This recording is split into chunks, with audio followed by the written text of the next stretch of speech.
Nah, mungkin sebelum kita masuk ke sesi-sesi itu, kita lihat dulu nih, bagaimana sih sebenarnya teknologi Geo AI dan spasial ini bisa kita kombinasikan. Jadi kalau kita melihat tema besarnya ya, di slide yang akan muncul sebentar lagi, itu ada 3 hal. Yang pertama adalah computer vision, kedua adalah NLP, dan yang ketiga advanced analytics. Computer vision ini bicara mengenai bagaimana kita mengekstrak informasi dari gambar. Misalnya dari citra data satelit, dari foto dari kamera, video, atau CCTV gitu. Kalau NLP gimana nih kira-kira Val? Tidak hanya gambar ya, betul. Jadi tidak hanya gambar, tetapi juga data-data berupa teks. Mulai dari portal berita mungkin, atau misalkan cuitan di media sosial, kita bisa deteksi bagaimana emosi dari orang yang melakukan, memberikan cuitan di media sosial. Atau kita bisa juga cek apakah dia ada unsur hate speech atau enggak gitu. Nah, kita juga bisa integrasikan Geo AI dengan platform seperti Telegram ataupun WhatsApp untuk membuat suatu chatbot yang bisa mereply secara otomatis berdasarkan input yang diberikan. Geo AI juga bisa menggunakan berbagai macam jenis data, mulai dari data di dalam database, data dengan berbagai macam file, ataupun kita bisa integrasikan juga dengan data warehouse. Yang ketiganya bisa kita lakukan suatu analisis yang bersifat advance, sehingga kita bisa melakukan prediction. Kita bisa prediksi apakah kedepannya bisnis kita akan untung atau tidak. Dan juga kita bisa mencari faktor apa sebetulnya yang paling berpengaruh dari bisnis kita. Apakah saat saya punya toko mungkin yang dekat dengan kompetitor saya, apakah itu justru berpengaruh atau tidak? Dan yang kedua, apakah pengaruhnya positif ataukah negatif? Apakah itu menguntungkan atau justru merugikan? Gitu.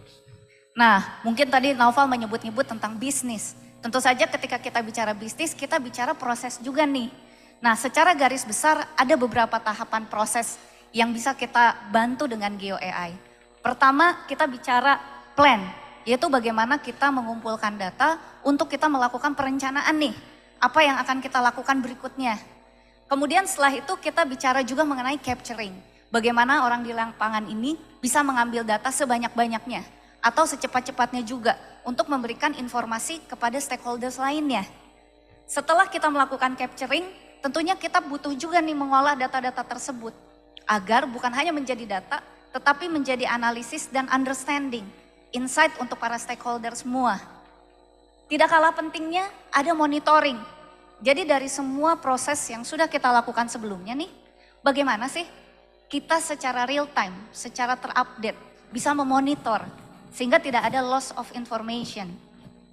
Nah, last but not least, kita juga harus bisa sharing dan collaboration. Jadi semua data, analisa itu bukan hanya untuk diri kita sendiri, tapi juga untuk rekan-rekan, untuk publik, untuk berbagai stakeholder yang memang kita perlu berkomunikasi. Kurang lebih seperti itu. Nah, kalau kita sudah melihat 5 tahapan ini, kita akan masuk nih ke tahapan pertama yaitu planning. Kira-kira nih Naufal, apa sih sebenarnya isu-isu atau kesulitan yang biasanya sebuah organisasi hadapi ketika sedang di tahap planning? Oke, kalau kita bicara soal planning, tadi sebetulnya udah sempat diangkat oleh Pak Ade Komara ya.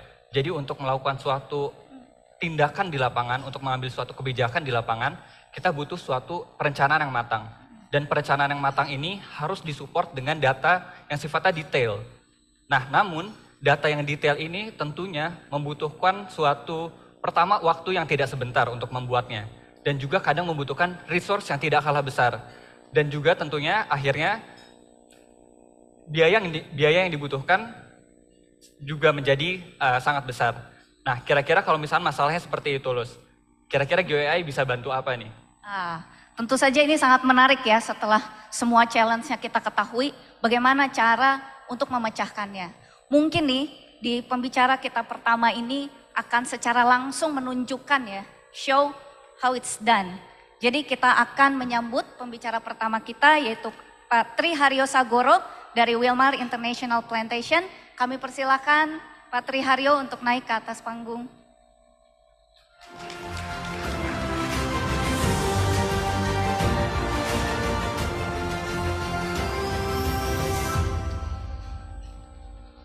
Baik, Assalamualaikum warahmatullahi wabarakatuh.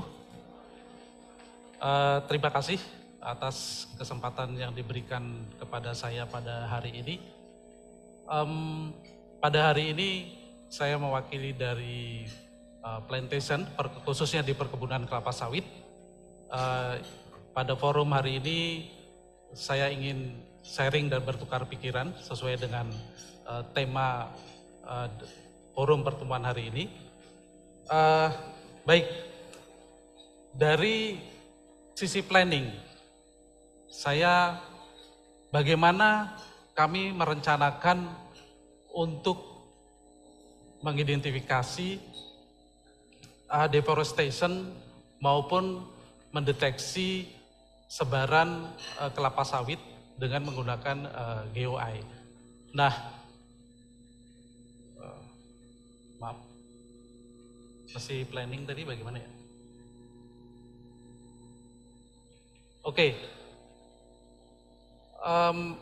mengapa kami harus merencanakan? Tentunya kalau kita balik ke belakang, tentunya ada sesuatu hal ataupun hal yang mendasari kami harus melakukan suatu perencanaan. Hal ini adalah didasari bahwa di perkebunan kelapa sawit khususnya di grup Wilmar International Plantation, kami mengcover begitu besar, ya, ada sekitar 500 manufaktur yang bergerak di industri bisnis perkebunan kelapa sawit Wilmar, tersebar di 50 negara dan dengan tenaga kerja sekitar 100.000 tenaga kerja. Kemudian dalam kami menggerakkan bisnis ini, kami juga bekerja sama dengan para pemasok atau supplier ataupun pihak ketiga yang memasok buah TBS ataupun CPO-nya ke refinery Wilmar. Nah, dalam kami menjalankan proses ini, tentunya kami mempunyai policy, di mana policy ini kami berdiri bersamaan dengan kebijakan tentang lingkungan. Ya, di sana ada people, planet, and profit, di mana keberlanjutan sosial, keberlanjutan ekonomi dan bisnis itu harus berjalan seimbang. Nah, untuk menerapkan itu, Wilmar mempunyai policy tentang NDPA, yaitu no deforestation, no pit, and no exploitation. Kami harus menerapkan itu dalam rangka bagaimana Wilmar dalam mengembangkan bisnisnya tetap menjaga keseimbangan antara lingkungan dan profit. Ketika pemasok atau supplier itu jumlahnya sangat besar, tentunya itu menjadi suatu permasalahan besar bagi kami untuk memonitor perubahan lahan ataupun pembukaan lahan yang dilakukan oleh para supplier ini. Kami harus memastikan bahwa para supplier ini harus memenuhi kebijakan yang ditetapkan oleh Wilmar, yaitu tidak melakukan pembukaan lahan di deforestasi di hutan, tidak melakukan pembukaan di lahan gambut. Jadi ketika supplier itu menaati aturan-aturan itu, barulah kita dapat melakukan kerjasama bisnis ini lebih mendalam. Nah, ada permasalahan ketika kami harus menerapkan atau menjalankan tentang NDPA policy ini. Di sini kami coba mengidentifikasi permasalahan itu, ya. Pertama tentang manpower, bahwa kami mempunyai keterbatasan tenaga kerja untuk menyediakan tenaga kerja yang memiliki kemampuan skill dalam kami menjalankan sistem teknologi GOI ini. Kemudian juga kualitas dari pekerjaan itu harus kami topang dengan kemampuan yang mumpuni ya. Dan bagaimana kami bisa meningkatkan skill dari staff itu. Kemudian kami juga bahwa untuk menyediakan tenaga kerja yang cukup besar dan berkualitas, itu kita membutuhkan cost yang tinggi. Kemudian juga apabila proyek itu harus kita serahkan kepada pihak lain, katakanlah kepada konsultan, itu juga akan membutuhkan nilai atau cost yang tinggi. Nah, secara metode kami membutuhkan cara atau metode yang berkesinambungan untuk memonitor perubahan atau deforestasi yang terjadi secara waktu ke waktu, secara time series begitu. Kemudian dari sisi waktu ada tuntutan kepada kami bagaimana menyediakan data itu secara cepat, seperti tadi yang disampaikan oleh Bapak Ade Kumara kalau tidak salah, bagaimana kita menyediakan data secara cepat, bagus dan murah. Nah, hal inilah menjadi tantangan kepada kami dari sisi waktu. Kemudian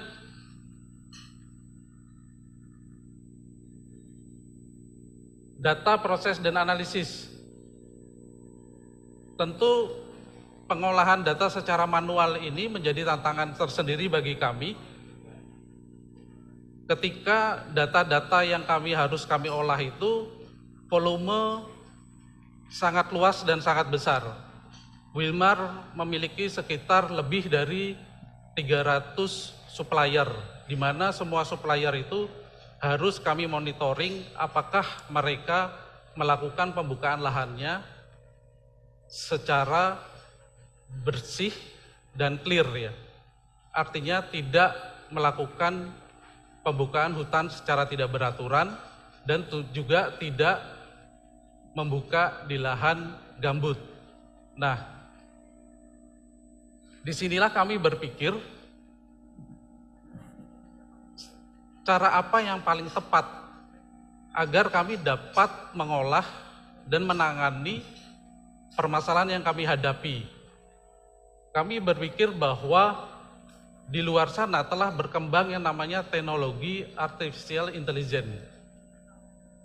Ketika kita bekerja dengan sebuah wilayah yang memiliki dimensi ruang dan tersebar di hampir seluruh provinsi di Indonesia, dalam hal ini saya membatasi bisnis Wilmar di Indonesia, itu kami memiliki keterbatasan dari faktor-faktor yang tadi saya sampaikan.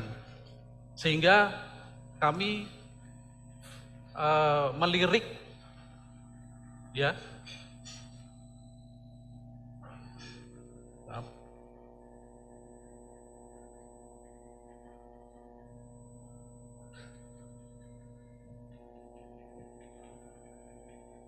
Kami melirik kombinasi teknologi artificial intelligence dengan geospasial itu, sehingga ada geo AI yang kemudian kami adopsi untuk kami membangun sistem deforestasi monitoring tadi dan mengidentifikasi sebaran perkebunan kelapa sawit. Oke. Pertama, deforestation dashboard ini. Jadi deforestation dashboard ini kita buat untuk menyajikan data hasil deforestasi yang kita identifikasi.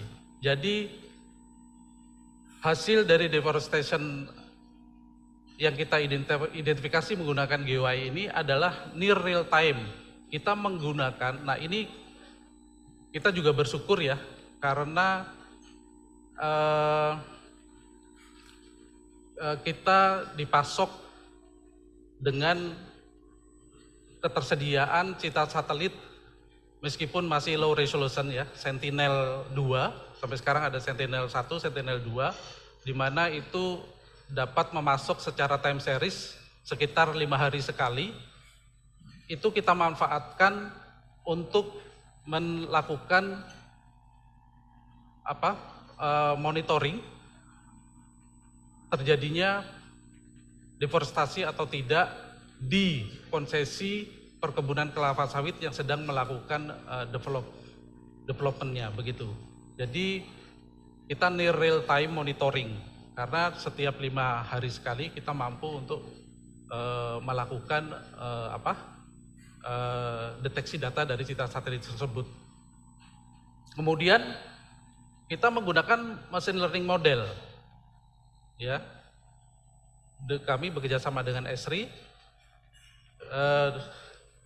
Dengan machine learning model ini kita menyusun algoritma bagaimana dari citra satelit yang keluar itu kita dapat mendeteksi adanya pembukaan lahan atau tidak. Kemudian pembukaan lahan itu kita overlaykan terhadap forest baseline-nya. Jadi forest baseline ini satu hal yang penting juga ya untuk kita tentukan. Kemudian dengan sistem ini kami bangun dia secara otomatis di belakang layar, tidak memerlukan interaksi dengan user. Jadi ketersediaan citra satelit yang sudah disediakan oleh vendornya itu, kita secara otomatis mendownload masuk ke dalam sistem kita. Apabila kita bandingkan dengan sistem terdahulu, biasanya kita mendownload citra satelit yang mungkin satu scene itu sekitar size-nya 200 megabyte dan dengan kecepatan internet yang terbatas itu akan sangat lama. Jadi di sini kita akan mendownload itu secara otomatis masuk ke dalam sistem kita, kemudian kita running machine learning-nya secara real time, lalu kita tampil modelnya kita running menghasilkan deforestasi informasi itu. Jadi deforestasi informasi itu kita overlaykan terhadap konsesi supplier tersebut. Ya.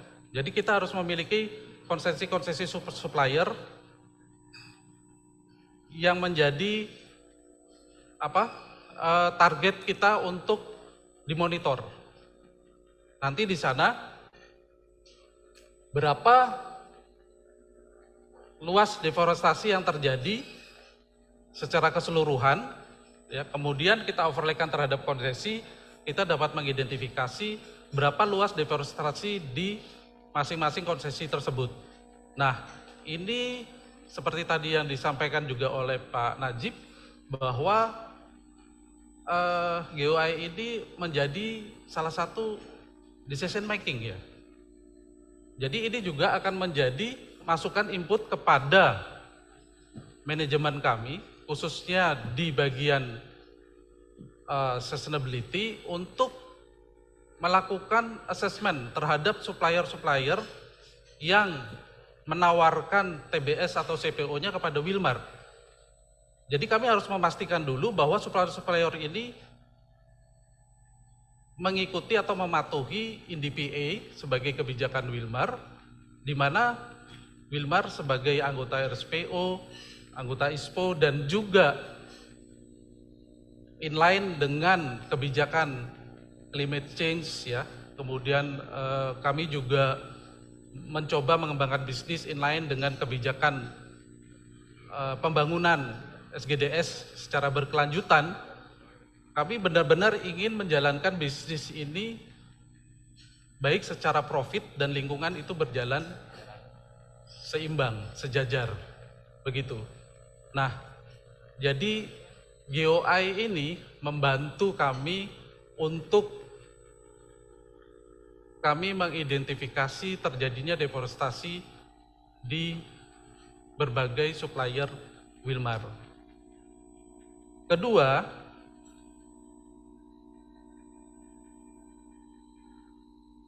kalau ini aspek bagaimana kami concern terhadap isu lingkungan. Kalau kedua ini concern kami tentang pengembangan bisnis. Jadi bagaimanapun juga kita berada di bisnis, profit juga menjadi satu hal yang utama, tetapi dalam hal ini profit itu adalah bagaimana bisa kita ukur dan kita kembangkan secara terukur ya. Nah, ada kepentingan di internal kami di Wilmar, bagaimana kami dapat mengumpulkan atau mengetahui sebaran perkebunan kelapa sawit di seluruh Indonesia beserta tahun tanamnya. Ya. Hal ini adalah untuk kepentingan bisnis dalam hal bagaimana kami mengetahui lokasi-lokasi potensial, misalnya sebuah PKS atau pabrik akan dibangun, refinery akan dibangun, kemudian mengetahui komposisi kira-kira perkebunan kelapa sawit mana yang sudah mature, panen dalam waktu jangka pendek atau jangka panjang, begitu, karena kebun kan kadang-kadang ada replanting, itu akan merubah strategi bisnis juga. Nah, mengidentifikasi lokasi perkebunan kelapa sawit beserta tahun tanamnya secara manual itu hampir bisa dikatakan pekerjaan yang sangat masif, ya. Tidak cukup dikerjakan 1-2 orang, ataupun jikalau kita membutuhkan tenaga kerja yang banyak, tentunya itu akan berdampak kepada efisiensi di cost. Kami mencoba bekerja sama juga dengan Esri, bagaimana identifikasi ini menggunakan GeoAI. Di sini kami menggunakan teknologi, salah satu GeoAI itu yang kalau tadi ini adalah machine learning, di sini kami menggunakan deep learning. Jadi sama, model atau algoritma deep learning ini Izin, Pak. dapat kami, Mohon maaf Pak Haryo, izin Ya. waktunya 3 menit lagi. oke, modifikasi sesuai dengan kebutuhan. Jadi tidak minimum ya, interaksi dengan user juga kami minimum. Kemudian kami bisa mengidentifikasi hingga blok-blok dari perkebunan kelapa sawit. Kemudian nanti kami overlay terhadap konsesi yang ada. Kemudian yang terakhir, nah apa yang kami dapat? Kami dapat mereduce manpower, time juga kami bisa percepat, budget ya, pengumpulan data juga yang tadi secara manual kami bisa secara otomatis. Berikutnya tentu saja otomatisasi ini sangat membantu kami dalam mempercepat pekerjaan. Saya rasa itu saja yang dari saya sampaikan. Atas perhatiannya, terima kasih. Wassalamualaikum warahmatullahi wabarakatuh. Kita berikan aplaus untuk Pak Tri Haryo atas penjelasannya Pak. Terima kasih banyak nih, saya sebagai konsumernya juga ya Pak ya, konsumer akhir, tahu nih sekarang bagaimana sih sebenarnya teknologi AI itu membantu produk dari hulunya gitu ya, sampai ke kita gitu, ibu-ibu ya biasanya produknya. Oke, nah mungkin kalau kita bertanya-tanya nih, selain daripada use case di perkebunan, kita juga pengen melihat ada apa saja sih use case lain di sisi planning. Mungkin boleh juga Pak untuk kembali ke tempatnya. Oke. Terima kasih Pak. Terima kasih Pak Haryo. Terima kasih Pak. Terima kasih. Ya, mungkin kita ingin melihat bagaimana sih use case di industri lain terkait dengan planning. Jadi kita akan lihat di slide berikut ini gitu ya. Jadi bukan hanya di sisi tadi perkebunan kelapa sawit saja, tapi misalnya Bapak Ibu di bidang government gitu ya, atau telecommunication, atau di forestry, even mining and gas, oil and gas, itu juga bisa menggunakan teknologi yang sama. Contohnya untuk mengekstrak building, untuk kita mengetahui populasi mana sih yang banyak orangnya gitu, untuk kita berjualan atau memasang fiber optik misalnya. Kemudian kita bisa melihat paddy field classification. Kita ingin memprediksi gitu ya, ke depannya itu ada berapa banyak sawah yang kita miliki. Sampai mining road extraction, kalau ada pembukaan jalan-jalan baru, itu kemana saja gitu. Nah mungkin ini masih banyak Bapak Ibu, artinya nanti kita bisa berdiskusi lebih detail lagi gitu ya. Seperti apa use case yang bisa digunakan untuk planning. Iya, ternyata banyak banget ya Luz penggunaannya. Dan ini kita baru bicara soal planning. Nah, kalau kita bicara soal tahapan selanjutnya yaitu capturing. Kita sudah melakukan planning, nah sekarang yang kita lakukan adalah mengeksekusi di lapangan. Kita mengambil data di lapangan.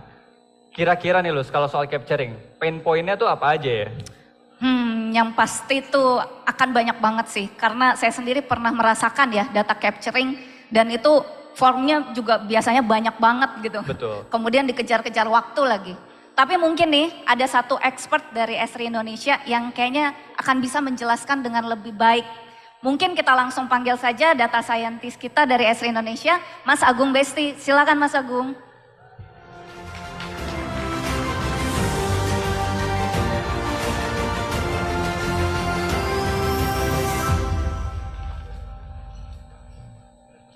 Baik.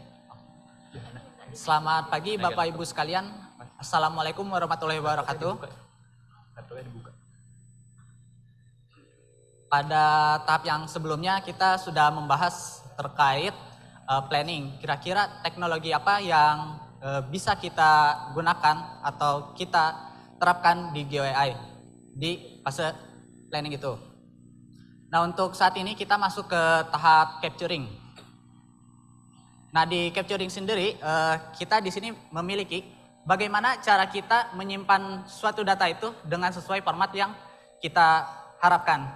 Karena apa? Karena data yang sesuai dengan format yang kita inginkan, maka kita bisa memberikan insight ataupun pola dari data yang telah kita kumpulkan itu.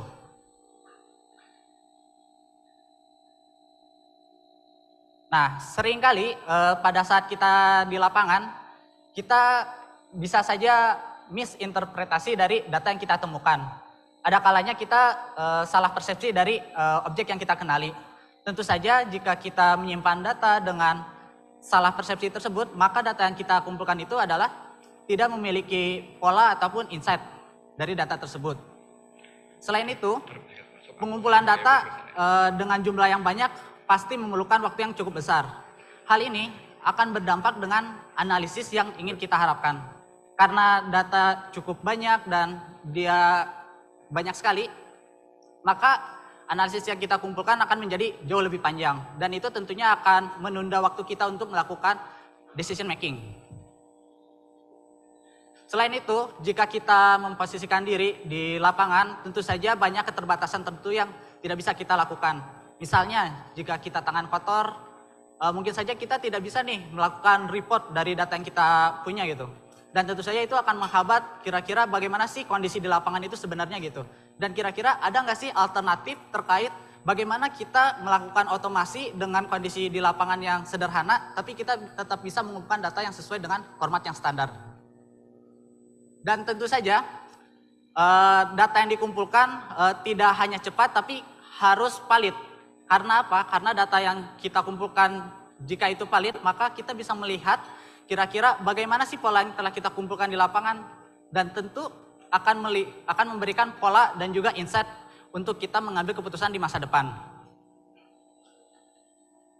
Nah, selanjutnya di capturing ini kita bisa berkolaborasi dengan GeoAI atau Artificial Intelligence itu. Nah, di screen ini adalah salah satu workflow untuk pengembangan si model. Tenang saja, di capturing ini kita hanya perlu menyiapkan form survei aja dan kita bisa melakukan kolaborasi dengan model yang telah kita bangun. Dan ini less code ya, jadi kita bisa implementasi gitu tanpa perlu orang-orang teknikal gitu. Orang-orang user sendiri jika kita arahkan, dia akan tetap bisa menjalankannya gitu. Nah, di contoh ini kita membuat sebuah model di mana datanya itu unstructured data. Apa itu unstructured data? Data-data yang dia tidak memiliki pola seperti voice ataupun teks gitu. Nah, dari data-data yang kita miliki, kita buatlah sebuah model yang namanya NER atau Name Entity Recognition. Dari data yang telah kita buat dan menjadikan sebuah model, kita bisa konsum di survei yang telah kita bangun. Nanti ada survei 1, 2, 3 yang bisa kita kolaborasikan dari model yang telah kita bangun menjadi form survei intelijen. Nah, selanjutnya di sini ada demo.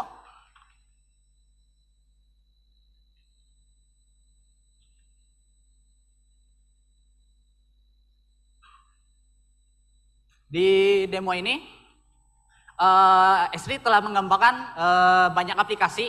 Mungkin di sini ada 2 aplikasi yang bakalan saya highlight. Yang pertama adalah voice to text, di mana kita akan menjawab permasalahan dari di lapangan tadi. Karena tadi di lapangan mungkin kondisinya ada keterbatasan tertentu untuk mengumpulkan data, sehingga bisa nggak sih kita lakukan secara otomatis menggunakan suara gitu.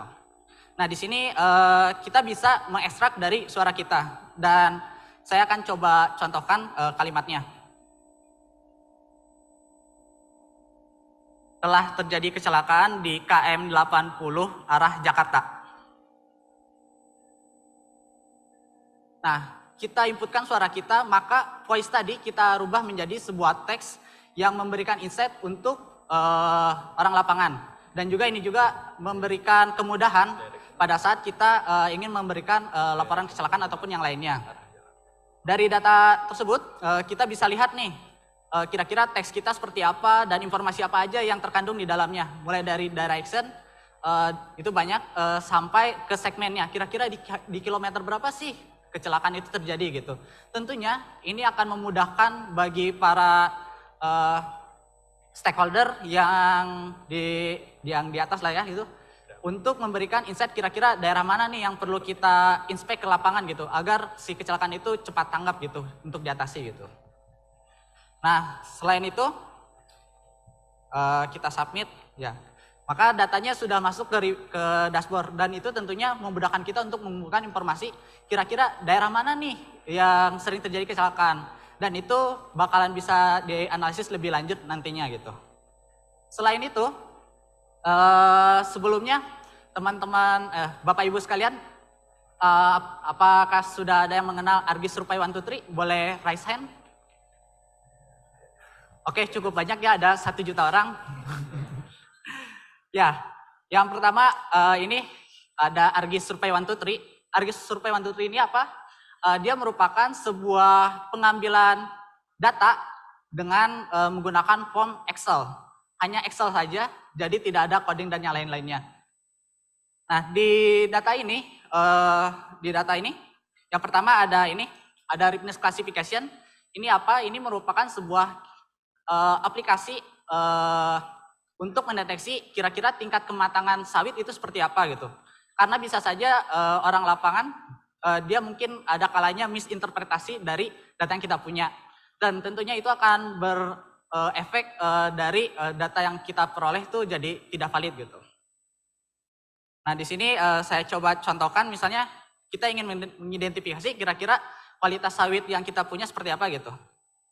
Nah, ini saya sudah punya beberapa sampel sawit.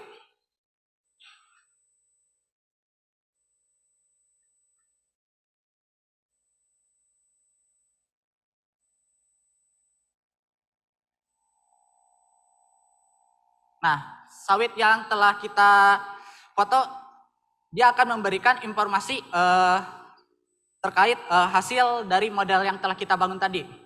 Nah, yang pertama kita bisa tahu nih kira-kira dari sawit yang kita punya, dia seperti apa sih kelasnya gitu. Apakah dia terlalu matang atau dia belum matang gitu. Tentunya ini akan memberikan impact bagi kita ataupun stakeholder yang ingin menganalisis kira-kira produksi kita seperti apa sih. Lebih banyak yang matang atau yang belum gitu. Dan apakah sudah siap panen atau belum. Nah, di sini kita bisa melihat juga kira-kira dia seperti apa gitu. Tingkat matangannya. Selain itu, kita juga bisa mengidentifikasi kira-kira orang lapangannya itu dia mensurvei siapa gitu. Apakah dia benar-benar ke lapangan atau tidak gitu. Nah, kita bisa buat dia untuk misalnya selfie gitu. Di sini saya contohkan saya. Oke. Nah, di ini terlihat nih siapa sih yang melakukan survei di lapangan itu gitu. Ternyata gendernya laki-laki gitu.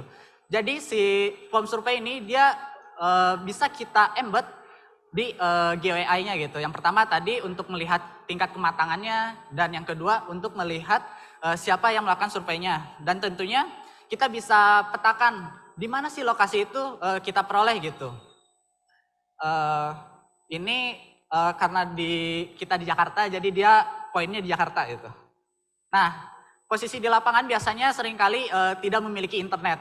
Tapi jangan khawatir, datanya tetap akan tersimpan dan kekirim ke dashboard kita pada saat kita memiliki jaringan internetnya gitu. Jadi tidak perlu khawatir kalaupun data yang dikumpulkan adalah tidak sesuai gitu lokasinya gitu. Selain itu, nah kita kirim dulu datanya ke aplikasi kita sebagai dokumentasi datanya. Nah selanjutnya, yang kedua ada ini aplikasi lagi namanya Smart Assistant IC. Di mana jika Bapak Ibu sekalian ingin melihat nih kira-kira kondisi aset kita di perusahaan kita seperti apa dan ada apa aja itu bisa dengan mudah kita kenali gitu. Misalnya di sini saya ambil contoh, salah satu objeknya adalah laptop.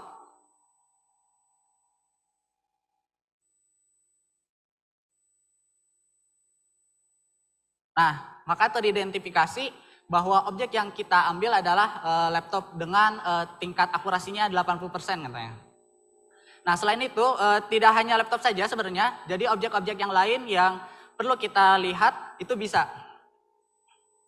Jadi tidak hanya bergantung di laptop saja gitu. Nah ini merupakan model yang bisa dikenali gitu, kira-kira apa saja yang bisa dikenali oleh si aset itu. Nah terus selanjutnya bisa kita kirim juga data tersebut ke dashboard kita untuk melihat kira-kira seperti apa sih data yang telah kita kumpulkan di lapangan tersebut.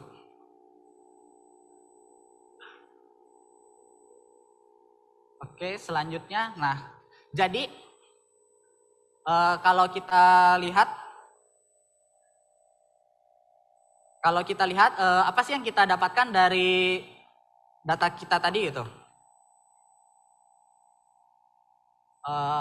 Ya, apa yang bisa kita dapatkan dari capturing tadi? Yang pertama, kita bisa meningkatkan kinerja petugas lapangan kita gitu. Kita tidak perlu melihat kira-kira data ini seperti apa gitu, atau objek ini seperti apa gitu. Kita cukup capture dan biarkan mesin yang bekerja untuk menilainya gitu. Yang kedua kita bisa melakukan secara real time data-data yang telah kita kumpulkan tentunya bisa kita show untuk ke stakeholder juga. Selain itu, kita bisa melakukan kolaborasi dengan model yang telah kita bangun dengan ArcGIS Survey 123. Di mana di Survey 123 kita hanya perlu Excel dan modelnya kita embed saja gitu. Dan itu akan memudahkan sekali sebagai user yang tidak terlalu teknikal gitu. Dan tentu saja itu akan mempercepat proses dalam pengambilan data di lapangan. Oke, mungkin itu saja dari saya. Saya kembalikan kepada host. Kita berikan applause untuk Mas Agung Besti. Keren banget demonya, karena live ya, langsung, bukan video tapi langsung. Nah, Mas Agung nggak buru-buru kan ya? Enggak. Nah, mumpung sama ahlinya nih, mungkin kita bisa tanya-tanya sedikit ya. Tadi udah bicara soal penggunaan GUI di capturing ya, terutama tadi kita bicara soal survei di jalan tol, mungkin ya kalau ada accident dan juga terkait di perkebunan sawit. Nah, kira-kira ada apa lagi sih yang bisa digunakan di GUI, terutama di terkait fase capturing ini? Oke, kira-kira apalagi sih case-nya gitu selain itu? Oke, yang pertama ada ini pest detection atau kita bisa mengidentifikasi kira-kira jenis hama yang ada di daerah perkebunan. Kira-kira hamanya itu dominan apa sih gitu? Sehingga jika kita mengumpulkan data tersebut, kita bisa tahu nih wilayah-wilayah yang akan terjadi hama di daerah tersebut. Tentunya kita bisa mencegah dari awal gitu. Selain itu juga jika kita bergerak ke industri lain, misalnya di construction, kita bisa melihat nih kira-kira di jalan tol ini KM-KM berapa sih yang dia tuh ada jalan rusak gitu. Dan tentu saja kalau kita melihat jalan rusak itu banyak sekali kelasnya. Mungkin saja pada saat kita identifikasi kita bisa saja salah melakukan interpretasi gitu. Nah dengan model ini kita bisa improve nih di bagian analisis jenis kerusakan itu. Selain itu juga kalau kita lihat di industri oil and gas gitu, itu banyak sekali pipa-pipa gitu. Dan jika pipa itu dia memiliki kerusakan, itu banyak sekali juga kelasnya. Tentunya itu akan menyulitkan bagi orang lapangan untuk mengenali kira-kira seperti apa sih jenis kerusakan ini gitu. Dan tentunya itu akan menghemat waktu dalam melakukan analisisnya. Ternyata banyak banget ya, nggak cuma tadi di plantation, tapi juga bahkan sampai oil and gas juga bisa gitu ya.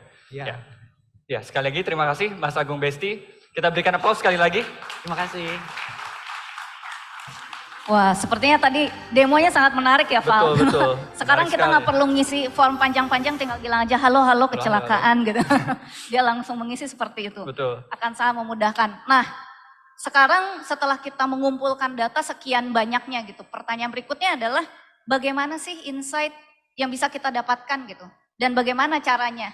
Ternyata kita bisa memanfaatkan GeoAI juga loh, Val. Ketika kita ingin menarik sebuah analisis atau insight dari mungkin ribuan, even jutaan data yang tadi sudah kita masukkan nih ke sistem kita. Nah, mungkin untuk mempersingkat waktu, kita akan memanggil nih another expert dari Esri Indonesia, yaitu data scientist kita, Mbak Citra Hasana Sagala. Kami persilakan waktu dan tempatnya, Mbak.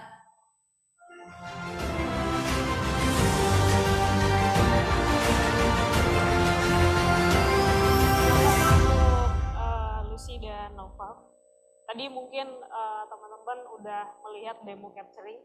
Jadi dari capturing ini emang concernnya adalah kita collect data di lapangan.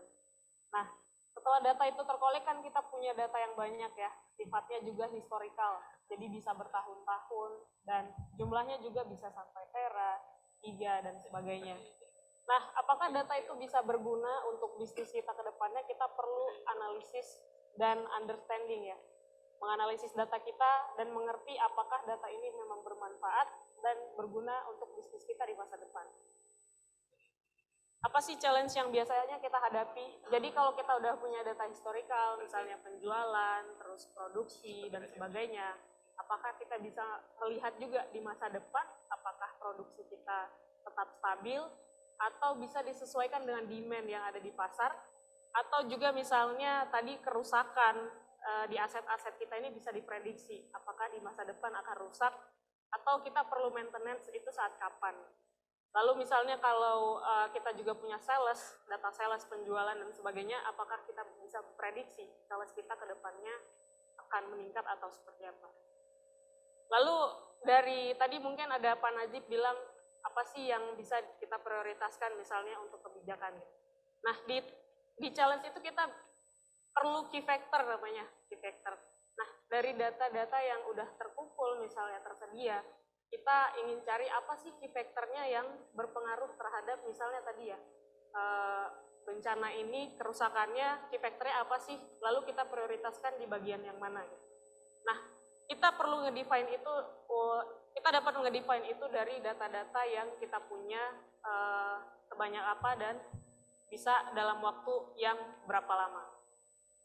Nah, lalu misalnya kalau kita sudah punya key factor-nya, apakah key factor ini benar-benar di lapangan berpengaruh? Jadi kan analisis ini sifatnya lebih ke apa ya, di back office lah gitu. Tapi ketika di testing, apakah benar key factor ini berpengaruh? Makanya kita gimana sih cara ngetestingnya ketika di lapangan? Nah, mungkin kasusnya di sini saya menggunakan kasus plantation forestry, tapi mungkin analoginya mungkin akan mirip nantinya. Nah, jadi tadi ya misalnya kita punya data produksi selama 5 tahun, produksi sawit gitu. Jadi bagaimana sih ke depannya ketika demand-nya naik, apakah kita bisa memprediksi produksi ini naik atau enggak? Atau misalnya di masa depan dia akan turun, tapi kita punya key factor-nya, apa sih yang menyebabkan si produksi itu menurun.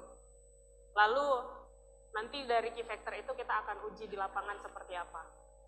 Nah, mungkin saya akan mendemokan sedikit. Bapak Ibu, ini adalah tampilan yang namanya ArcGIS Insight. Kalau bisa dilihat mirip seperti Business Intelligence Application, tapi kita fokusnya di spasial. Jadi katakanlah kalau di sawit itu ada blok ya, Jadi production-nya itu berdasarkan blok di sebelah kiri atas ini.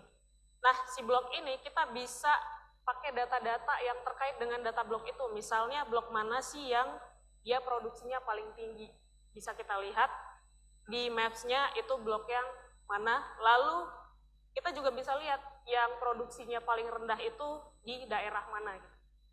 Nah, ini kita bisa lihat apa evaluasi ya, yang kalau misalnya produksinya rendah itu di blok mana aja sih gitu. Nah, dari data-data itu kita juga bisa forecast. Misalnya kita punya data 5 tahun tadi dari 2017 sampai 2021, kita bisa prediksi sampai ke 2023 produksi itu seperti apa. Kita bisa lihat line-nya ya. Jadi kalau misalnya line-nya ada di bawah nih, kita harus mungkin hati-hati ya kalau misalnya demand-nya tinggi tapi produksi kita rendah, kita harus apa? Atau kalau misalnya demand-nya tidak sesuai dengan produksi kita yang terlalu berlebihan, kita juga harus apa gitu. Nah, untuk yang di bawah ini kita lebih ngelihat blok mana sih yang produktif. Jadi kita bisa lihat sebarannya yang paling padat itu di blok yang ada di tengah ini. ID bloknya ada di bawah. Jadi kita bisa lihat selama 5 tahun itu blok mana yang paling produktif. Jadi kita bisa lihat sebaran data-data yang selama 5 tahun itu produksinya. Nah, nanti di bawah juga kita bisa lihat sifatnya trend line-nya per blok. Jadi misalnya kalau kita lihat tadi yang blok paling rendah produksinya, kita lihat trend line-nya dia di 2017 sampai 2019 misalnya di bawah gitu. Tapi apakah benar dia tetap di bawah selama 5 tahun? Jadi kita bisa lihat trend line-nya sesuai dengan waktu. Nah, mungkin misalnya ada contoh di blok yang tadi terendah, tapi sebenarnya di 2017 dia tinggi produksinya. Ada apa di tahun selanjutnya itu kita bisa cari nanti key factor-nya. Seperti itu. Nah, ini juga kita bisa lihat misalnya tadi yang terendah kedua itu sebenarnya dia line-nya ada di bawah, tapi setahun terakhir dia jadi tinggi. Nah, di ArcGIS Insight kita juga nggak perlu pakai yang namanya scripting. Kita bisa nge-cluster tadi ya, blok-blok tadi kan punya data produksi, dan kita cluster berdasarkan jumlah produksinya. Jadi kita punya 3 cluster di sini contohnya saya ambil.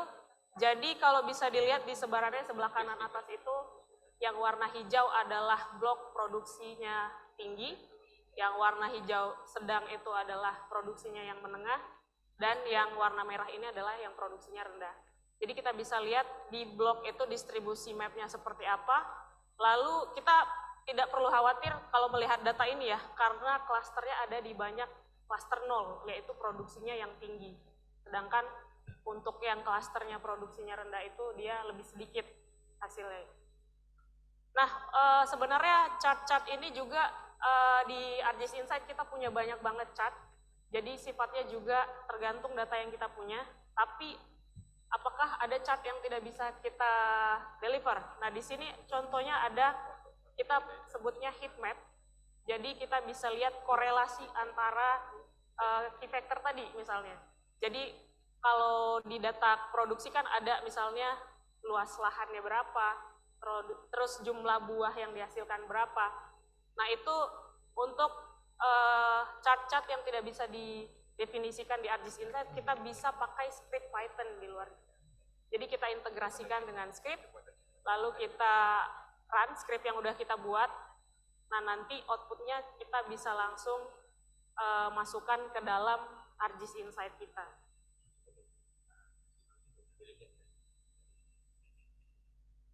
Ya, tadi kan si chart heatmap ini kan ada angka-angka ya, angka-angka. Jadi kalau kita lihat heatmap itu dia warnanya semakin gelap, maka korelasinya semakin tinggi antara atribut. Gitu. Jadi atribut tadi misalnya jumlah lahan dengan production gitu, dia warnanya gelap, maka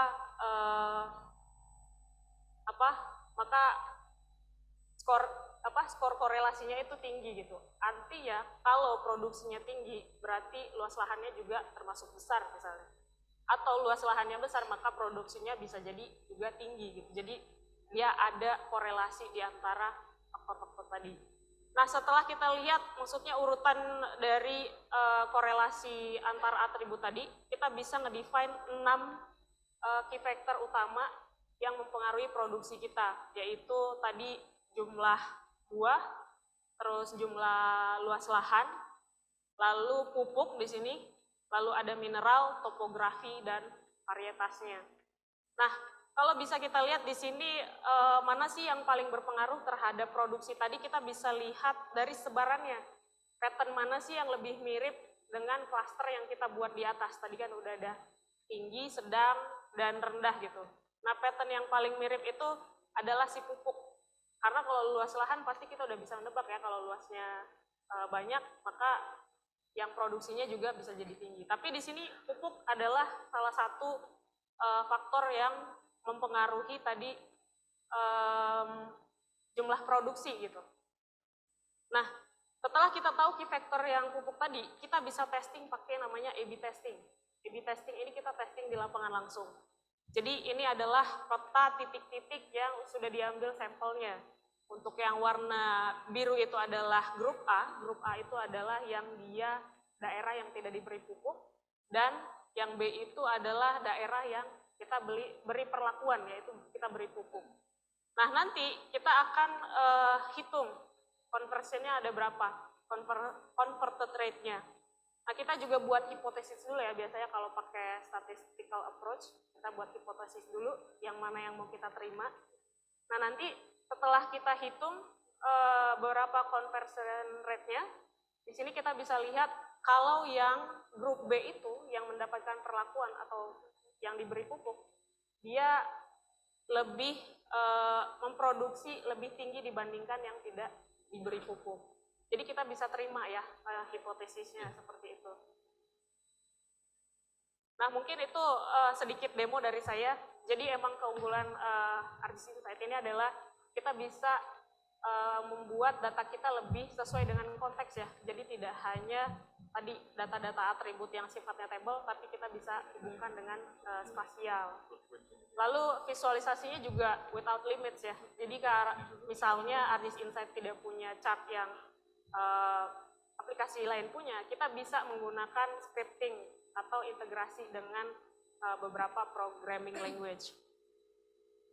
Nah, lalu tadi ya kita kan punya testing tuh, apakah si pupuk berpengaruh. Jadi pertanyaan-pertanyaan kita tentang bisnis kita juga bisa di-deliver dari chart-chart tadi ya, dibaca secara statistik. Dan hasil ArcGIS Insight tadi kita bisa share ke organisasi. Jadi bentuknya dalam bentuk report seperti itu. Oke, mungkin saya kembalikan ke Kalusi. Terima kasih Mbak Citra, kita berikan lagi applause untuk Mbak Citra ya, atas demonya yang sangat mencerahkan Mbak Citra. Nah, kalau kita lihat ya, artinya sebenarnya dengan GeoAI kita bisa menjadi cenayang ya Mbak Citra ya. Karena kita bicara meramalkan apa yang akan terjadi di masa depan, tapi tentunya dengan data. Nah, bicara mengenai analisis tadi Mbak Citra, contohnya kan tadi case-nya mengenai perkebunan juga nih tadi. Nah, kira-kira kalau di industri lain gitu, seperti apa aja sih Mbak use case yang ada atau bisa digunakan oleh GeoAI? Ya, untuk di industri lain kita pasti punya ya solusinya. Yang pertama itu mungkin bisa dilihat di sini di government kita butuh ketahanan pangan misalnya. Jadi kita punya commodity price and demand. Jadi apakah demand masyarakat itu bisa dipenuhi dengan stok yang ada gitu. Jadi ini bisa aja komoditasnya bawang, cabai, atau tadi beras dan sebagainya. Lalu tadi mungkin ada teman saya mengkolek data kecelakaan. Setelah data kecelakaannya terkumpul, kita bisa buat di tol segmen jalan itu dia skor risknya berapa sih sejauh ini gitu. Jadi dikombinasikan dengan cuaca saat itu, lalu kecelakaannya dia melibatkan apa aja, kita bisa buat risk prediction di jalan tol gitu. Jadi kita nggak perlu khawatir nih ketika sedang mobilitas gitu. Nah, mungkin untuk retail dan banking kita juga bisa punya sales prediction untuk yang dia punya cabang banyak. Kan biasanya kalau cabang banyak ini kita juga lihat performance dia setiap cabang itu apakah perform atau tidak. Jadi kita bisa memprediksi berdasarkan data sales mereka, tapi kita juga lihat lokasinya, apakah emang dia bisa perform itu karena di tempat ramai, atau dia tidak perform karena di tempat sepi. Jadi aspek spasialnya ada. Begitu sih. Wah, terima kasih Mbak Citra. Artinya even sampai ke retail gitu ya, Mbak. Tadi melihat bagaimana performance store, memprediksikan di mana kita harus membuka store ya Mbak. Benar Wah, sekali. thank you sekali lagi Mbak Citra. Kita berikan tepuk tangan. Sangat memberikan insight ya buat Bapak Ibu sekalian juga, buat kita semua. Nah, tadi kita bicara analisis dan understanding. Nah, berikutnya kira-kira apa nih, Val? Oke, kita sudah melakukan planning, kita sudah melakukan capturing, kita sudah melakukan analisis. Yang tidak kalah penting adalah bagaimana proses-proses tersebut bisa kita monitor untuk kita pastikan bahwa operasionalnya berjalan dengan baik. Untuk use case monitoring ini mungkin banyak dari Bapak Ibu hadirin sekalian yang cukup relate ya, karena di sini ada yang orang Subang, Kuningan, Cirebon, atau daerah-daerah yang dilewatin oleh tol Cipali. Nah, karena siapa guest speaker kita berikutnya, Lus? Ya, jadi guys speaker kita berikutnya mungkin kalau Bapak Ibu tadi ya lewat jalan tol Cipali pasti akan ingat nantinya gitu.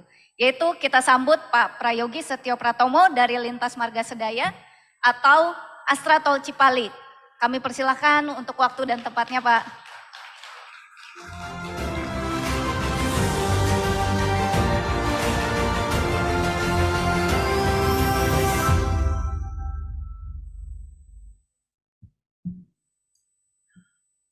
Ya,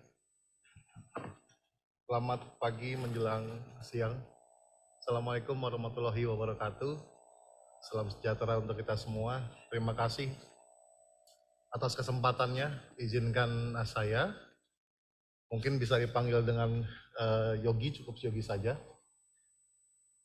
Saya dari Astra Infra Tol Rut Cipali atau PT Lintas Marga Sedaya. Mungkin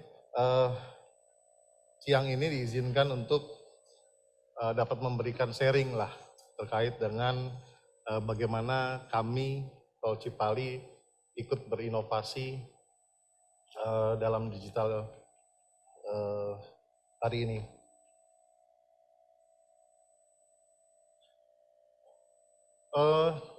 Khususnya terkait dengan bidang yang ada di tempat kami terkait dengan unit pelayanan lalu lintas. Sebelumnya diinformasikan Jalan Tol Cipali ini memiliki panjang 116,75 km. Artinya pengguna jalan yang melewati ruas dari mulai Cikopo sampai dengan Palimanan, kami harus memastikan benar bahwa pengguna jalan yang mengalami kendala di ruas jalan tol kami, lalu amit-amit mengalami kecelakaan, itu harus tetap tercover dengan baik, dengan respon yang cepat sesuai dengan regulasi yang diberikan. Nah, di unit pelayanan lalu lintas kami sendiri, kami juga memiliki 12 kendaraan patroli yang harus mengamati setiap observasi dalam ruasnya itu per 30 menit. Kami juga memiliki traffic monitoring center atau command center yang selalu mengawasi CCTV yang ada di ruas kami. Di tahun 2020, CCTV yang terpasang di tempat kami di Cikopo Palimanan sebelumnya adalah sejumlah kurang lebih 58 CCTV.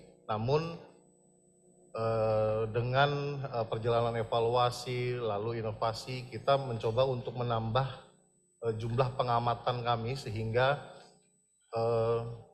pengguna jalan ini bisa lebih cepat terbantu pada saat ada di ruas tol kami. Akhirnya di 2020 akhir, Tol Cipali sudah memiliki CCTV per 1 km. Nah, at least di angka 250-an unit CCTV. Dari hal tersebut tentunya kami berkomitmen untuk terus meningkatkan pelayanan, untuk terus mengutamakan keselamatan bagi pengguna jalan. Nah, dari peningkatan yang kita lakukan di ruas tol kami di Cipali, kami mulai berdiskusi dengan tim Esri 2001-2022, kami mulai berdiskusi bagaimana kita terus dapat meningkatkan, pelayanan kami di lapangan. Bagaimana respon time kami terhadap pengguna jalan yang mengalami kendala atau hambatan di jalan itu dapat lebih cepat dari regulasi yang diberikan kepada kami sekitar 30 menit pengamatan. Lalu bagaimana petugas kami ini dapat cepat menganalisa dan untuk menentukan kebijakan apa yang harus diambil pada saat di lapangan. Lalu tentu dengan konsep diskusi digital, bagaimana nanti hal-hal yang dapat diefisienkan terkait dengan inovasi digital yang akan dilakukan. Lalu yang terakhir tantangannya adalah hal-hal evaluasi secara manual yang dilakukan di tempat kami, bagaimana ini juga menjadi satu package yang lengkap yang bisa dilakukan oleh kami dan teman-teman Esri. Selanjutnya adalah hasil yang tadi kita diskusikan lalu menjadi sebuah tantangan yang mana ini nanti hal yang memang kita bicarakan dan menjadi target dari kami di traffic atau di unit pelayanan lalu lintas. Nah, yang terlihat di sini adalah dashboard yang terpasang di lokasi comment center atau ruangan comment center kami di Cipali, di home base di Subang. Utamanya adalah bagaimana kita dapat manajemen lalu lintas, kecelakaan, lalu hambatan. Sebenarnya ada 3 faktor kecepatan yang ada di unit kami di unit pelayanan lalu lintas. Yang pertama adalah bagaimana mitigasi kendaraan-kendaraan yang sengaja berhenti. Sengaja berhenti ini adalah memang orang yang belum sampai ke rest area, namun dia memutuskan untuk beristirahat di badan jalan. Ini tentunya menjadi ancaman kecelakaan maupun hambatan bagi pengguna jalan yang lain. Lalu yang kedua, pengguna jalan yang tidak sengaja berhenti. Nah, ini biasanya kendaraan-kendaraan yang mengalami kendala pada roda ataupun pada mesin. Yang ketiga adalah amit-amit terkait dengan pengguna jalan yang mengalami kecelakaan. Nah, di dashboard ini traffic monitoring center kami atau command center kami ini dipasangkan AI di setiap CCTV-nya, at least per 1 kilometer.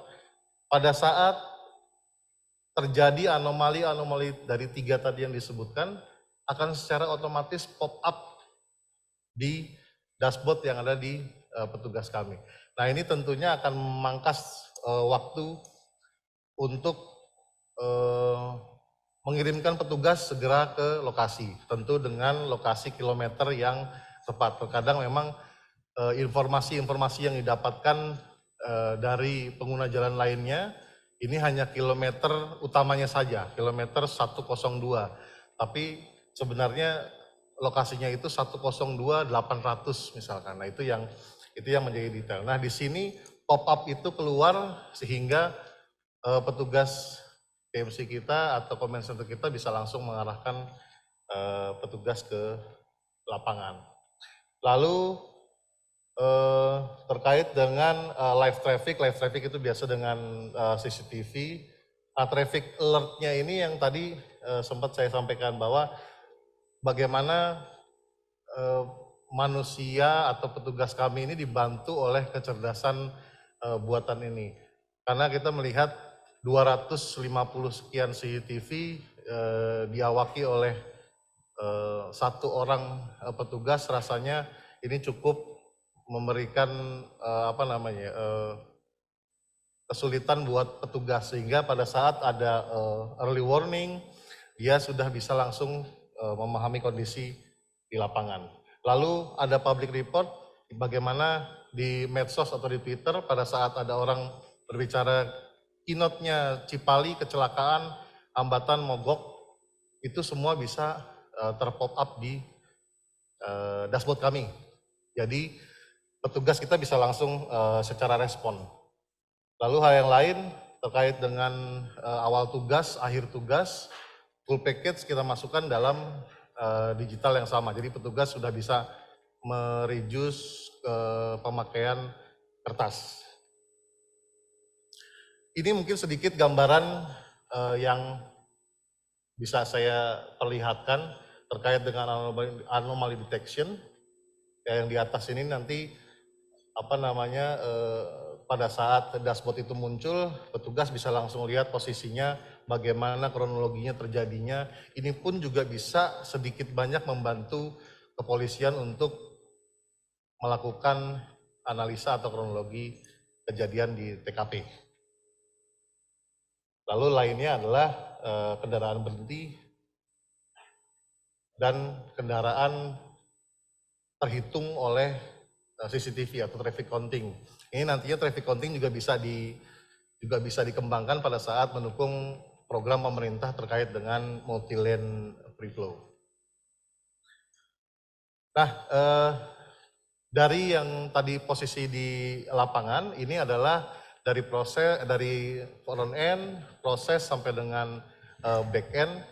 Kita ingin di akhir dari analisa prediksi kecelakaan yang biasanya kita lakukan secara manual, ini dilakukan secara by system. Tadi yang sudah sempat disampaikan bahwa kita memiliki 116 kilo, memiliki jumlah beberapa titik blank spot.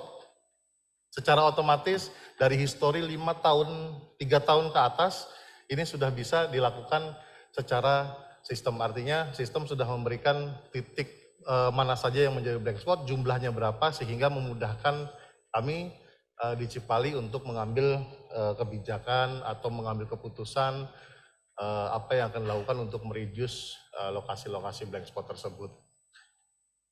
Apa yang kita dapat tentu efisiensi, lalu skala yang lebih besar terkait dengan apa yang sudah kita tanamkan, itu sudah kita bisa masih bisa developkan terkait dengan traffic counting tadi, untuk support multi-lane free flow nantinya itu juga bisa. Lalu yang paling terpenting terkait dengan bagaimana kami lebih cepat, lebih respon, lebih tahu dulu dibanding pengguna jalan yang ada di lapangan. Terus yang terakhir, pola patroli kami yang sebelumnya berputar selama 7-8 jam bisa berhenti di satu titik, standby di satu titik, otomatis konsumsi bahan bakar pun menjadi lebih rendah atau lebih efisien. Mungkin itu yang dapat saya sharing, kurang lebihnya mohon maaf kalau ada salah-salah kata. Terima kasih. Assalamualaikum warahmatullahi wabarakatuh. Ya. Terima kasih Pak Prayogi. 250-an CCTV ya, Lus. Wow, banyak Secara banget. real time dimonitoring 24 jam. Itu kalau orang kayaknya susah banget ya. Tidak mungkin sih Val, kalau semuanya dalam saat bersamaan ya. Gitu, nggak kebayang deh. Kira-kira tadi kan kalau dari use case monitoring tadi dari Pak Prayogi sudah memberikan suatu use case yang sangat menarik ya. Nah tapi ada apa lagi sih Lus selain use case yang sudah diberikan tadi? Ya, jadi tentu saja untuk industri-industri lainnya selain jalan tol, kita juga bisa menerapkan konsep monitoring yang kurang lebih sama gitu ya. Nanti akan kita lihat di dalam slide, misalnya bisa untuk national government. Contohnya apa misalnya? Ketika kita ingin melihat gitu ya, tadi sudah disebutkan juga oleh Pak Prayogi misalnya dari medsos gitu, laporan medsos. Nah kita ingin mengekstrak nih misalnya insight dari laporan medsos itu. Bisa untuk kecelakaan, bisa untuk kebencanaan gitu ya. Kemudian di slide juga nanti yang akan muncul, kita bisa melihat juga misalnya untuk operation jalan gitu. Kita mendeteksi signage misalnya. Apa saja sih yang ada gitu, apakah rusak kondisinya, apakah dalam keadaan baik gitu ya. Kita monitor. Dan juga tadi juga sama, misalnya mirip untuk traffic gitu ya. Nanti akan muncul juga nih di slide ini ya, bahwa dari CCTV tadi mirip-mirip seperti Pak Yogi, kita bisa melihat di mana sih ada kemacetan, apakah jalannya padat atau tidak misalnya. Atau apakah ada gangguan di area tersebut atau tidak. Dan tentunya juga tadi ini relate dengan pembicara kita yang pertama juga gitu ya, misalnya kalau tadi bicara deforestation, di industri forestry atau juga bisa untuk di national government, kementerian-kementerian yang terkait gitu ya, bisa mendeteksi misalnya ketika ada kebakaran hutan gitu.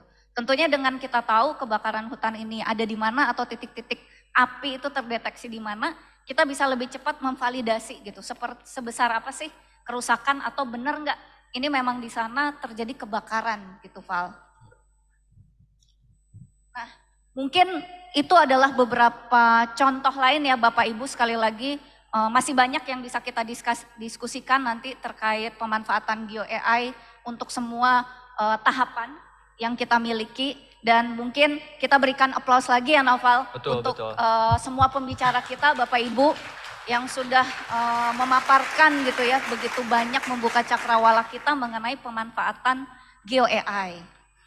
Nah, sekarang tadi kita udah menjalani planning, capturing, analysis, dan juga terakhir monitoring.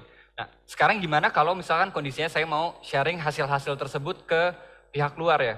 Mulai dari misalkan saya mau sharing ke internal, mungkin saya mau sharing ke stakeholder, ke BOD, atau misalkan saya mau sharing ke pihak eksternal.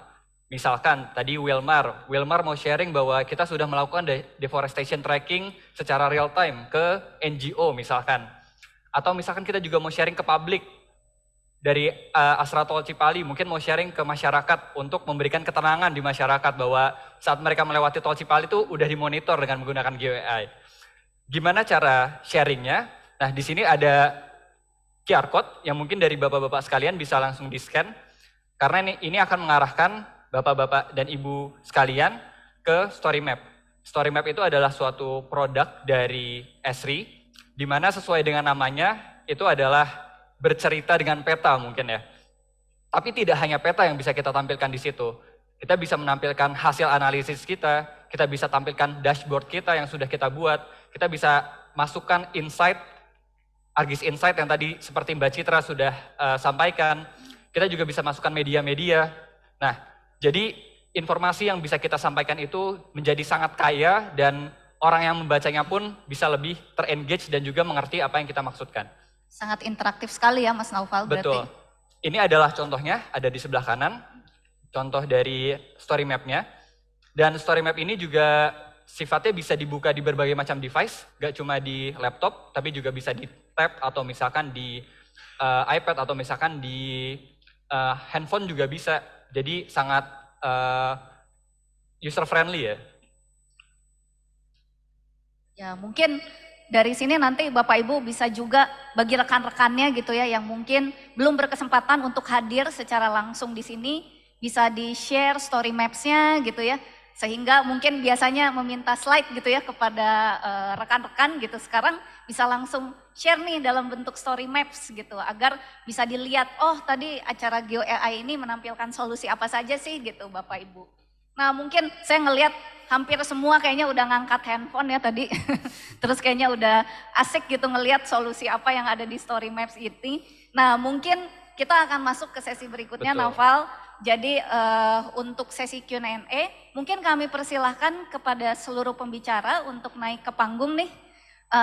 Untuk nanti kita akan melakukan Q&A ini.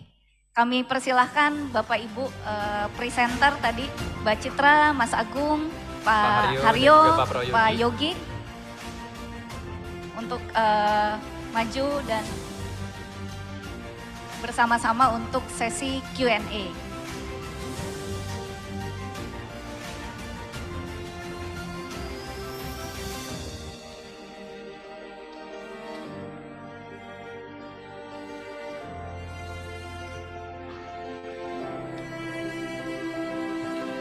Ya, jadi mungkin sudah banyak banget nih ya kayaknya Val ya. Iya, betul. Tangan-tangan yang sudah mulai mau naik nih untuk menyampaikan pertanyaan. Kira-kira ada berapa pertanyaan nih Val yang bisa kita ajukan? Mungkin kita buka 2 pertanyaan dulu ya. Untuk yang ingin bertanya bisa langsung mengangkat tangannya. Nanti dari tim kami akan ada yang memberikan mikrofon. Silahkan jika ada yang ingin bertanya. Oke, silakan. Dari Bapak. meja 6. Baik, terima kasih atas kesempatannya. Perkenalkan, nama saya Anugrah Sandi Rizky. Saya dari Triputra Agro Persada sebagai GIS Analis. Izin bertanya untuk Pak Haryo ya, dari Wilmar Internasional. Ingin dibagi ininya Pak, pengalamannya selama ini Bapak membuat sistem untuk monitoring deforestasi, karena kita juga lagi mengembangkan. Dalam monitoring deforestasi yang udah dipaparkan tadi kan pakai citra sentinel yang di provide oleh vendor. Nah itu spesifikasi data setelah dipublish oleh vendor itu citranya seperti apa, karena biasanya kita terkendala area-area terutama di Kalimantan tertutup awan dan lain sebagainya. Nah, karena keterbatasan citra tersebut, namanya deforestasi kan kita juga perlu menentukan periode pengamatannya, di mana yang diamati adalah area yang tadinya hutan menjadi tidak hutan. Karena kalau tadinya tidak hutan tetap menjadi tidak hutan ya bukan deforestasi. Nah, itu range periode pengamatan dari Wilmar itu sejauh mana disesuaikan dengan tadi keterbatasan citra satelit yang berawan dan lain sebagainya. Terima kasih atas kesempatannya. Ya, terima kasih atas pertanyaannya. Mungkin langsung 1 pertanyaan lagi ya sebelum dijawab oleh Pak Haryo. Ya, mungkin bagi Bapak Ibu silahkan untuk mengangkat tangan lagi jika ada pertanyaan. Atau mungkin sepertinya langsung dijawab dulu saja Mas Naufal kali ya. Boleh ya, dari Pak Haryo mungkin bisa dijawab tadi dari penanya menanyakan terkait sharing pengalaman terkait pengamatan deforestasi ini dan juga case-case kalau misalkan citranya itu tertutup awan seperti apa gitu dan terkait data hutannya itu seperti apa. Mungkin bisa dijawab. Oke. Baik, terima kasih untuk pertanyaannya Mas.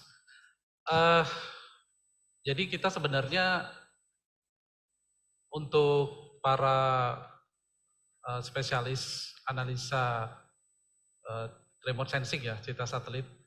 Di Indonesia ini kita punya sedikit benefit ya, ketika ketersediaan citra satelit itu kita bisa peroleh secara free, di mana citra satelit Landsat kemudian berupdate dengan Sentinel-1 dan Sentinel-2 itu semuanya bisa kita peroleh secara free. Itu benefit utamanya. Dan dia tersedia secara time series. Ya, Sentinel-2 itu sekarang dia per 5 hari kita sudah bisa dapatkan.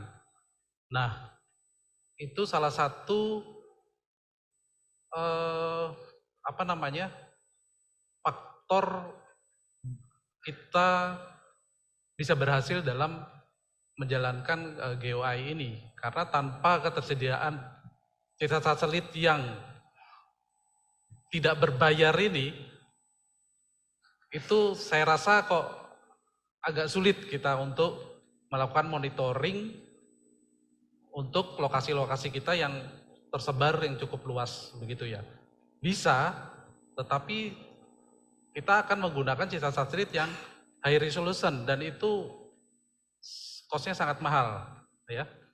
Nah, tadi ditanyakan juga perihal kondisi citra satelit yang berawan itu ya di beberapa daerah. Memang Indonesia ini salah satu challenge-nya adalah karena posisi dia di garis khatulistiwa itu ya, sehingga dia terutama di daerah Kalimantan dan di beberapa di Sumatera itu memang kita juga menemukan permasalahan berawan. Tetapi ya itu tadi, dengan ketersediaan citra satelit yang secara katakanlah dalam 1 bulan itu dia bisa sekitar 3 mungkin 4 kali kita dapatkan, itu kita akan mendapatkan opsi-opsi yang lebih banyak begitu ya. Dari tidak hanya 1 kali, nanti kita tunggu lagi dalam periode berikutnya kita lihat lagi gitu. Nah, ini juga menjadi tantangan di teknologi remote sensing bagaimana kita mengatasi permasalahan cloud ini ya, digital satelit. Kemudian apa lagi tadi ya? Terkait data forest Pak, data hutan. Oh iya, begini. Jadi ini juga kami punya tantangan juga mengenai dari citra satelit itu identifikasi yang kita lakukan adalah ketika dia terjadi pembukaan vegetasi, ya. Jadi kalau kita lihat digital satelit, vegetasi itu kan hijau ya. Nah, ketika terjadi pembukaan, dia warna tanah merah agak coklat begitu. Itu terjadi pembukaan di sana. Nah, karena low resolution, mungkin kita belum langsung memastikan bahwa dia itu hutan, tapi dia vegetasi begitu ya. Nah itu memang kita membutuhkan data-data sekunder lainnya yang untuk mensupport bahwa vegetasi tadi adalah hutan. Nah di sini dalam konteks konsep deteksi deforestasi dengan GeoEye ini, kita harus memastikan memiliki data forest baseline-nya dulu, begitu. Nah, forest baseline inilah yang menjadi tantangan kita karena memang sumbernya dan variasinya itu bermacam-macam. Kita menggunakan dari Global Forest Watch, kemudian juga dari Hansen, dari berbagai sumber yang legitimate ya, maksud saya sudah teruji gitu secara ilmiah, itu kita gunakan. Tapi kemudian nanti kita coba modifikasi sesuai dengan temuan-temuan kita yang bisa kita pertanggungjawabkan. Begitu kurang lebih Mas, makasih. Ya, terima kasih Pak Haryo atas jawabannya.